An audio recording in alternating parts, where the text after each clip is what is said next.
Hi guys, welcome to daily family routine. ఈరోజు మనం veg sandwich చేసుకుంటున్నామండి. దానికి కావాల్సినవి మనం అన్నీ ఒక బౌల్లో మిక్స్ చేసుకోవాలి. దానికోసం మనం ఒక బౌల్లో క్యారెట్స్ ఫైన్గా చాప్ చేసుకున్నవి ఒకటి, అలాగే ఒక క్యాప్సికమ్ ఫైన్గా చాప్ చేసుకుంది వేసుకోవాలి. తర్వాత మనం 2 చిల్లీస్ ఫైన్గా చాప్ చేసుకుంది వేసుకోవాలి, మీడియం సైజు. మీకు కావాల్సంటే ఇంకొకటి కూడా ఎక్స్ట్రా వేసుకోవచ్చు కారానికి తగినట్టు. ఇంకొకటి ఒక హాఫ్ కీరా తొక్క తీసేసి ఫైన్గా కట్ చేసి పెట్టుకోవాలి, అది వేసుకోవాలండి. తర్వాత కొత్తిమీర మనం మంచిగా కడిగేసి కట్ చేసుకొని పెట్టుకోవాలి, అది కూడా వేసుకోవాలి. వేసుకున్న తర్వాత ఆనియన్స్ కూడా ఒక మీడియం సైజ్ కట్ చేసుకొని, లేకపోతే ఫైన్గా అయినా చాప్ చేసుకోవచ్చు, కట్ చేసుకొని అందులో ఒక ఆనియన్ వేసుకోండి. దీంతో మనకి ఒక 4 బ్రెడ్ స్లైసెస్ తోటి మనం శాండ్విచ్ చేసుకోవచ్చండి ఈ క్వాంటిటీ తోటి. ఇప్పుడు నేను కొంచెం సాల్ట్ వేసుకున్నాను, ఒక ½ teaspoon salt and ½ teaspoon chaat masala వేసుకోవాలి. అలాగే ఇంకొక ½ టీ స్పూన్ పెప్పర్ పౌడర్ వేసుకొని వాటిని అన్నిటినీ కంప్లీట్గా మంచిగా మిక్స్ చేసుకోవాలండి. ఆ మసాలా కోటింగ్ అంతా మనకి మనం వేసుకున్న వెజ్జీస్ అన్నిటికీ బాగా పట్టుకోవాలి.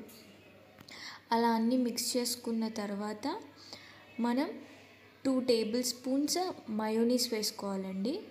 టీ స్పూన్స్ కాదు, table spoons. 2 table spoons mayonnaise వేసుకొని బాగా కంప్లీట్గా మిక్స్ చేసుకోవాలి. ఆ మయోనీస్ మొత్తం వెజ్జీస్కి పట్టేలాగా మిక్స్ చేసుకున్న తర్వాత మనకి శాండ్విచ్లోకి కావాల్సిన మిక్స్చర్ అనేది రెడీ అయిపోతుందండి. ఇలా కనిపిస్తుంది. ఇప్పుడు మనం బ్రెడ్ని తీసుకొని బ్రెడ్కి మంచిగా బటర్ అప్లై చేసుకోవాలి. నేనైతే 1 సైడ్ అప్లై చేసుకున్నానండి. అకార్డింగ్ టు యువర్ చాయిస్ మీరు 2 సైడ్స్ కూడా అప్లై చేసుకోవచ్చు. బ్రెడ్కి మంచిగా బటర్ అప్లై చేసుకున్న తర్వాత ఎటైతే మీరు బ్రెడ్కి బటర్ అప్లై చేయలేదో ఆ సైడ్ మీరు మనం ముందుగా రెడీ చేసుకున్న మిక్స్చర్ని అప్లై చేసుకోవాలి. ఒక లేయర్ లాగా అప్లై చేసుకొని ఇంకొక బ్రెడ్ స్లైస్కి కూడా బటర్ మంచిగా అప్లై చేసుకొని నాన్ బటర్ అప్లై చేసిన సైడ్ని దానికి పెట్టి మంచిగా మూసివేయాలి. మూసివేస్తే మనకు అలా ఒక శాండ్విచ్ బ్రెడ్ స్లైస్ రెడీ అయిపోతుంది. నేను వీడియోలో చూపించిన విధంగా నెక్స్ట్ స్టెప్ మంచిగా క్లోజ్ చేసుకొని దాన్ని ప్రెస్ చేసుకోవాలి.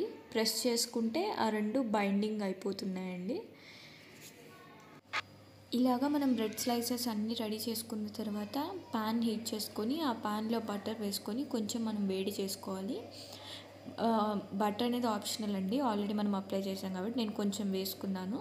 తర్వాత మీరు రెడీ చేసుకున్న బ్రెడ్ స్లైస్ని ఇందులో వేసుకొని మంచిగా 2 సైడ్స్ ప్రెస్ చేస్తూ మీరు బ్రౌన్ వచ్చేంత వరకు మీరు కాల్చుకోవాలి. ఇలాగా మొత్తం మంచిగా 2 సైడ్స్ దాన్ని బ్రౌన్ కలర్ వచ్చేంత వరకు కాల్చుకున్న తర్వాత మీరు ప్లేట్లోకి తీసేసుకొని కట్ చేసేసుకోవాలి. ఒక హాఫ్ స్లైస్గా కట్ చేసుకుంటే మనకి తినడానికి ఈజీగా ఉంటుంది. నేను వీడియోలో 4 స్లైసెస్ చేశానండి. 4 స్లైసెస్ చేసి నేను దాన్ని ఈక్వల్ పార్ట్స్గా కట్ చేసుకున్నాను. కట్ చేసుకుంటే మనకి వేడి వేడి బ్రెడ్ శాండ్విచెస్ రెడీ అవుతుంది.